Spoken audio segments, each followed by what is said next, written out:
The WGN Big Ticket movie returns tomorrow with Amityville 4, The Evil Escapes. If you like Maury's makeovers, you'll love Seventh Heaven. What are you wearing? A bra. Why? I need a more mature look. Weekdays at 5 Eastern on WGN. News at 9.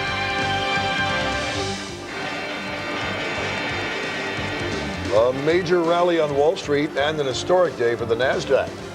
The Federal Reserve slashed a key interest rate in a bold move to jumpstart the slowing economy. And that news sent stock prices soaring.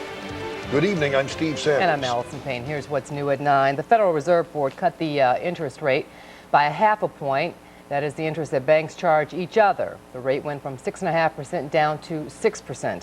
The surprise move was a big boost to Wall Street. The Dow shot up 299 points, closing at 10,945. The tech-heavy NASDAQ soared 324 points, closing at 2,616. That is the biggest one-day gain ever. WGN's Eddie Aruza joins us now from our newsroom with more on what the interest rate cut means for consumers. Good evening, Eddie. Good evening, Allison. It was widely expected that the Federal Reserve would cut interest rates at its next scheduled meeting on January 30th. So today's move stunned the markets and economists, not just because of the timing, but also because of the amount of the cut. Now, the last time the Fed reduced interest rates in between meetings was in 1998 during the Asian financial crisis. And the big question today was whether the Fed's action signifies an impending crisis in the U.S. economy. Just before the Federal Reserve announced the interest rate cut around midday, the financial markets were in a slump. But news of the 0.5% or 50 basis points reduction turned everything around.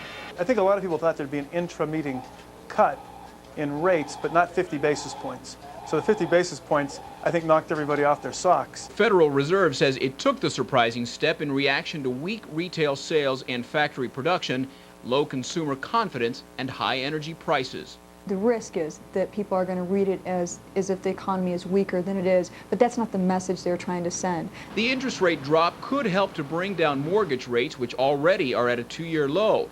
The Fed also hopes it jumpstarts retail sales after the disappointing holiday season and encourages the sale of high-ticket items such as cars.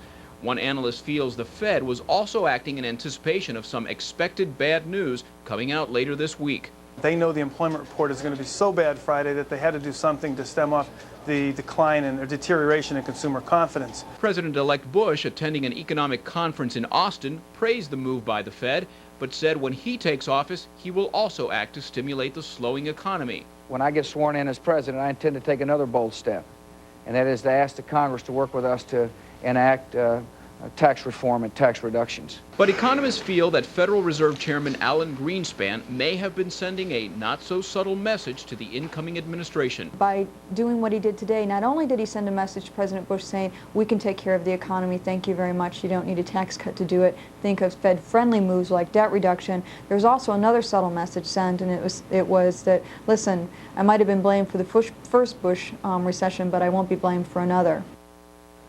And the last time the Federal Reserve reduced the federal fund rate by 0.5 percentage point was in July of 1992, toward the end of President George Bush Sr.'s administration.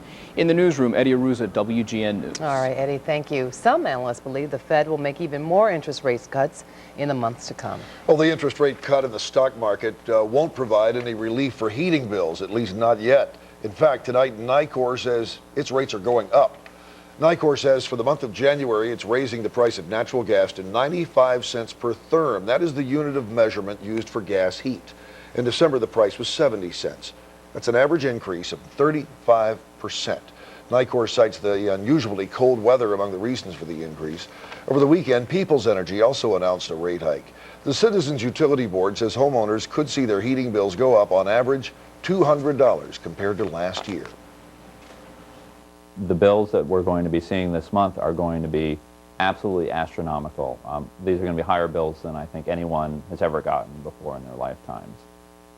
Meantime, Governor Ryan is creating an energy cabinet that will look into home heating costs, and Mayor Daley is asking the federal government to expand programs to help low-income households deal with rising natural gas bills. Bond was set at $75,000 today for a doctor at a Northside hospital suspected of sexually assaulting a 30-year-old patient. 43-year-old Dr. Philip Lasky is charged with performing a sex act on a 30-year-old male patient on whom he'd earlier performed a hernia operation. The patient claims he went to Lasky's office at Illinois Masonic Hospital for a follow-up visit. He says he thought Lasky had injected him with a steroid intended to relieve his pain. Then he says he felt a strange sensation below his